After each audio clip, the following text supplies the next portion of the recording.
Aos meus queridos irmãos e aos meus amigos, a graça e a misericórdia do Senhor seja sobre a nossa vida. Que Deus esteja te abençoando, esteja aqui me usando como instrumento para trazer mais uma mensagem da sua palavra, que o seu coração seja fortalecido, o seu coração seja iluminado pela palavra do Senhor para entender sobre este assunto que nós estamos falando. Estamos tratando aqui sobre o coração do homem, o nosso coração. Estamos mostrando através da Bíblia Sagrada que Deus deixou até um laudo na pessoa do Senhor Jesus do nosso coração. Já estudamos sobre isso, Marcos capítulo 7, versos 21, 22 e 23, os versículos que lemos aqui em mensagens anteriores. E na mensagem anterior, agora recentemente, nós mostramos que Deus fazendo uma análise do nosso coração, através do profeta Jeremias, no capítulo 17, versos 9, ele diz que o nosso coração é perverso, o nosso coração é enganoso. Então nós vamos hoje ver mais uma vez sobre o conhecimento de Deus, sobre o nosso coração. Deus conhece o nosso coração. Vamos abrir a nossa Bíblia, se você tem como ler juntamente comigo, o capítulo 17 da profecia de Jeremias, do profeta Jeremias, versos 9 e verso 10, e vejamos aqui o que ele diz para nós. Enganoso é o coração mais do que todas as coisas e perverso, quem o conhecerá? Observe que ele faz uma pergunta. Quem pode conhecer o coração do homem? Você já viu aquela expressão, coração é uma terra que ninguém conhece, mas Deus conhece. Ele diz aqui no versículo 10, eu, o Senhor, esquadrinho o coração e provo as entranhas, e isto para dar a cada um segundo os seus caminhos e segundo o fruto das suas obras, das suas ações. Deus conhece o nosso coração. Vamos orar pedindo a graça dele para a compreensão da sua palavra. Senhor, nosso Deus e Pai, obrigado por estarmos juntos mais uma vez aqui diante da tua palavra. Obrigado, Deus, por contarmos aqui com o Senhor Jesus Cristo, com o Espírito Santo e com a tua palavra inspirada, escrita na Bíblia Sagrada. Queremos, Pai, que o teu Espírito esteja nos iluminando, nos usando como instrumento. Fala ao coração do meu irmão, da minha irmã em Cristo, do meu amigo que neste momento me assistem, que o Senhor esteja, Pai, trazendo ao seu coração, através da iluminação da tua palavra pelo teu Espírito, aquilo que precisamos compreender sobre o nosso coração. Rogamos por aquelas famílias e pessoas que passam por tribulações neste momento, Pai. Que o Senhor esteja trazendo a tua graça e aquela paz que somente o Senhor pode trazer. Oramos agradecidos no nome do Senhor Jesus, o nosso Salvador. Amém. Deus conhece o nosso coração. Temos um texto interessante, escrito por um dos grandes homens de Deus, um homem segundo o coração de Deus, chamado Davi, o rei de Israel. Aliás, um dos maiores reis de Israel, segundo a Bíblia Sagrada. Nós temos no Salmo 139, o salmista Davi escrevendo sobre o conhecimento de Deus. Anote quantas vezes ele vai usar o verbo conhecer, certo? Tratando-se do conhecimento de Deus ao nosso coração. Eu vou começar do verso 1 até o verso 5. Ele diz o seguinte, Senhor, tu me sondaste e me conheces, tu sabes o meu assentar e o meu levantar. De longe entendes todos os meus pensamentos. Cercas o meu andar e o meu deitar e conheces todos os meus caminhos. Não havendo ainda palavra alguma na minha língua, eis que logo, ó Senhor, tudo conheces. Tu me cercaste por detrás e por diante e puseste sobre mim a tua mão. Verso 6 ele diz, tal conhecimento é para mim maravilhosíssimo, tão alto não posso atingir. Chega o verso 16, ele continua a escrita dizendo o seguinte, os teus olhos viram o meu corpo ainda informe, e no teu livro todas essas coisas foram escritas, as quais em continuação foram formadas quando nem ainda uma delas havia. Conhecimento de Deus. Ele conhece a nós. O salmista, consciente agora do conhecimento de Deus em relação a ele vai dizer, nos versos 24 e 25, fazendo aqui uma oração ao Senhor, uma oração de misericórdia.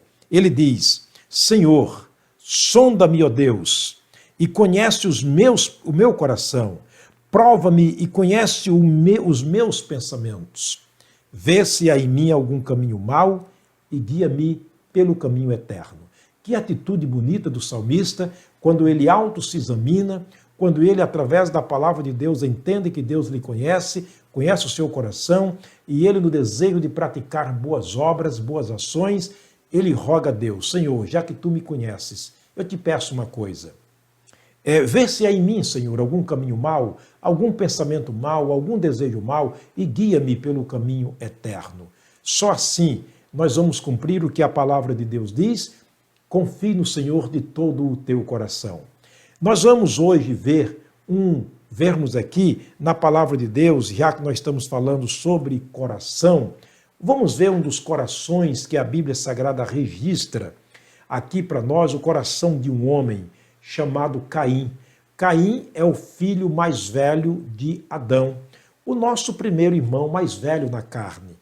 Eram dois filhos, Abel e Caim, sendo Caim o mais velho, e Caim, quando Adão conheceu a Eva e concebeu e deu à luz a Caim, ou seja, Adão disse: recebi do Senhor uma bênção. Conheceu a sua mulher outra vez e deu à luz a um outro filho e deu o nome de Abel. Então, dois filhos de Adão e Eva, agora um casal com dois filhos, um lar com apenas 4 pessoas. Tudo para viver uma vida boa, uma vida iluminada por Deus, uma vida cristã autêntica de boas obras. Não fosse o pecado de Adão e Eva, é claro que essa possibilidade seria projetada, seria possível. Porém, lembre-se que Adão e Eva pecaram contra Deus. Adão e Eva foram separados de Deus. Nós somos separados de Deus. Caim e Abel já nasceram separados de Deus. A Bíblia diz no Salmo 58, aliena-se o ímpio, ou seja, torna-se de outrem o ímpio, ou seja, o pecador, desde a madre, e anda errado desde que nasceu, proferindo mentiras. Então, observa que aqui já existe uma interrupção no coração da pessoa, uma ruptura, melhor dizendo, em relação ao coração do homem-Deus, já no ato de concepção. Porque do impuro ninguém pode tirar o puro, disse Jó. Adão e Eva, sendo pecadores, é claro que eles tinham 2 filhos pecadores. Não esqueçamos disto. Prontos, preparados, como uma bomba acionada a explodir a qualquer momento. É exatamente o que aconteceu aqui com o coração de Caim. Vamos para o livro do Gênesis, bem no começo aqui, no começo de tudo, capítulo 4, versículos 3 e 4, a Bíblia Sagrada diz o seguinte: E aconteceu ao cabo de dias que Caim trouxe do fruto da terra uma oferta ao Senhor. Atente bem para a palavra, uma oferta ao Senhor. Observa que eles estavam naquele momento ofertando ao Senhor, um momento de ofertório. O capítulo ainda 4, verso 4 diz: Abel também trouxe dos primogênitos das suas ovelhas e da sua gordura, e atentou o Senhor Deus para Abel e para a sua oferta. Observa que os dois estavam trazendo ofertas para o Senhor. O verso 5 diz: Mas para Caim e para a sua oferta não atentou o Senhor, e irou-se Caim fortemente e descaiu o seu semblante. Observa que coisa triste aqui neste momento. Se você prosseguir lendo o texto, vai ver que no versículo 5, a Bíblia deixa claro que Caim irou-se contra seu irmão. Fortemente ele irou contra seu irmão. Verso 8 diz que ele levantou e matou o seu irmão Caim. Aliás, o seu irmão Abel. Por que tudo isto? Que mal estava no coração de Caim? Nós entendemos pelos estudos anteriores, de acordo com o laudo do coração de Marcos capítulo 7, verso 22, que as maldades vêm de dentro do coração. Neste momento, Caim deixou brotar do seu coração a maldade, ele estava tomado de maldade. esse mal tão grande no coração dele que encolerizava-se contra seu irmão. E é claro que como o abismo leva a outro abismo, agora ele comete um outro segundo pecado, que é o pecado da inimizade. Ele agora cria uma inimizade contra Caim, contra Abel, desculpa. Ele agora está em inimizade. É o segundo pecado do coração de Caim, e está escrito lá em Gálatas capítulo 5, naquela lista de 17 pecados, ou obras da carne que nós estudamos aqui, a inimizade entre irmãos. Agora Caim deixou-se ser tomado por este pecado de inimizade, de inveja, de cólera contra o seu irmão Abel, e por isso ele o matou. Mas o mais triste que nós temos nessa história, e uma lição para nós cristãos, é que esse pecado foi projetado, ele nasceu, ele teve origem em um ambiente de adoração a Deus. Sim, exatamente isso, no ambiente de adoração a Deus. No momento quando eles chegaram diante do Senhor para oferecerem suas ofertas ao Senhor, ali então ou seja, Caim projetou o mal no seu coração contra Abel. Porque Deus atentou para a oferta de Abel. Deus aprovou a oferta de Abel, mas para Caim, para a sua oferta, Deus não atentou.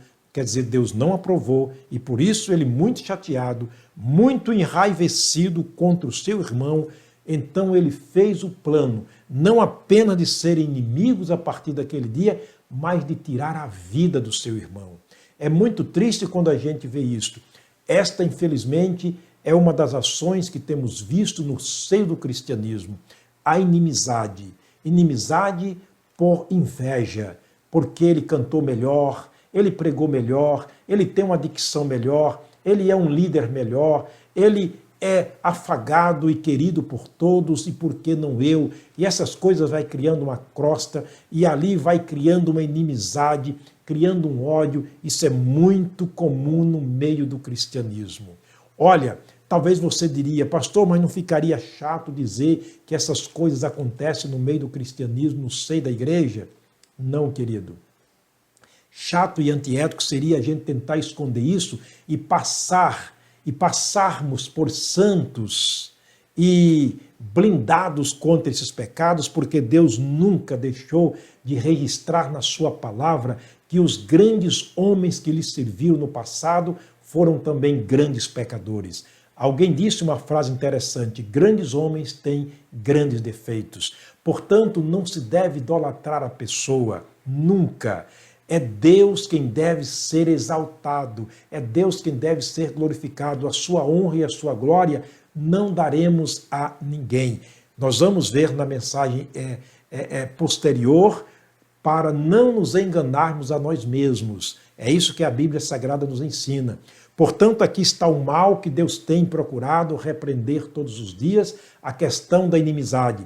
A questão da inimizade no momento ofertório é tão danoso à nossa vida que o próprio Jesus Cristo ensinou nos seus discursos, nos seus ensinamentos, na sua doutrinação ou doutrinamento que ele deu ao seu povo aqui na terra. Ele diz: olha, quando tu estiveres entregando a tua oferta e lembrares que ali no ambiente tem um dos teus irmãos que tem alguma queixa contra ti, deixa a tua oferta, vai lá, reconcilia-te com o teu irmão e depois faz a tua oferta, porque de outra maneira Deus não receberá a tua oferta.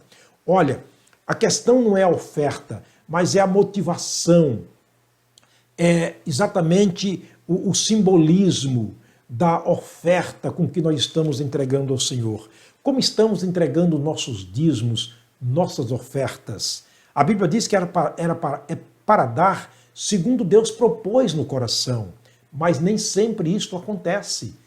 Há pessoas que, além de entregarem mal, por estar entregando com o coração cheio de raiva, cheio de ira, cheio de divisão contra o seu irmão, ainda alguns que nem entregam dízimos e nem oferta. Nesse caso, Malaquias 3 diz que são ladrões. O próprio Deus disse isto. Observa, meus queridos irmãos, que quando isso acontece na nossa vida, é o que está escrito lá no livro de Tiago capítulo 3, versículo 16. Ele disse: onde há espírito faccioso, onde há inveja e contenda, ali existe toda a obra do mal. É necessário, portanto, que façamos uma introspecção dentro de nós mesmos. É triste observar que o mal foi projetado no ambiente de culto. Quantas vezes você já saiu do culto com raiva do pastor, da mensagem, do ensinamento, da repreensão da palavra de Deus, com raiva ou ódio do seu irmão? Olha, isso é muito comum. Vamos ser sinceros, lamentavelmente esse pecado tem sido praticado diariamente, constantemente. Pessoas que já se separaram da mesma igreja não mais podem conviverem juntos por causa da ira, por causa do ódio, por causa do mal que está dentro do coração. Eu diria, quando nos separamos por uma questão doutrinária, tudo bem, parabéns. Olha, se a pessoa está vivendo uma vida desleal, doutrinariamente falando, eu não devo ter comunhão com essa pessoa, embora se dizendo cristã.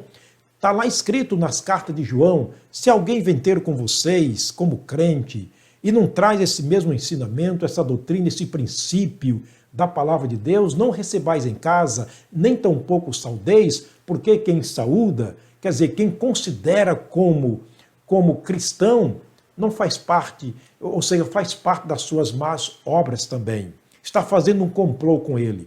Paulo foi muito claro quando escreveu aos Coríntios. Ele diz: olha, se algum de vocês, dizendo-se irmão, for devasso, avarento, idólatra, feiticeiro e assim por diante, nem sequer com ele deve comer.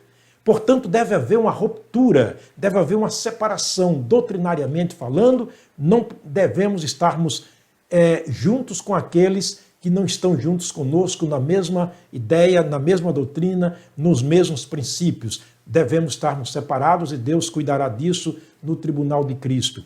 O profeta Oséias foi usado por Deus para dizer algo interessante. Ele disse uma pergunta insultante para nós e que põe a gente para pensar: andarão dois juntos se não estiverem de acordo? Então, queridos, doutrinariamente falando, nós temos razão, muitas vezes, de fazermos uma ruptura entre duas pessoas, ou entre duas igrejas, entre denominações. Porém, como irmãos em Cristo, não. Não podemos apoiar isso porque a Bíblia Sagrada condena. É bom que pensemos sobre essa questão do coração de Caim, para que em nós não seja também, como disse o escritor aos Hebreus, constatado um coração mau e dali uma raiz de amargura que brotando venha contaminar a todos. Deus tenha misericórdia de nós e que o nosso coração seja cuidado, regado por Ele através da sua palavra. Que o nosso coração tenha trono somente para Deus. Que toda honra, toda glória que seja dada a Deus através do nosso coração, que as nossas obras sejam feitas de acordo com a vontade do Senhor.